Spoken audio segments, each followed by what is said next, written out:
guys, sa gusto lang makabalo no, pera lang atong makabalo na, so skip mo na lang. Pero katong wala pa jud kabalo nga gusto nga makabalo jud ani ang trabaho so lantawa lang ninyo ning video. Balik kining drop ani no, 16 cm ra siya, dayon kining pasulod 15 cm. So kini manggong sa gawas i-divide manggong nato nig duha. Open ani 8 cm tapos ang siding 8 cm, mao nang na 16 cm na siya no. Mao siya tupong ni siya tanan.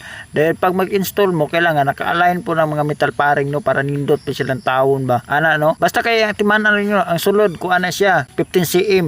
Dayon ang sa drop ana siya 16 para i-divide man yun na nagkaduha. So 8 cm na siya. Mao na siya no.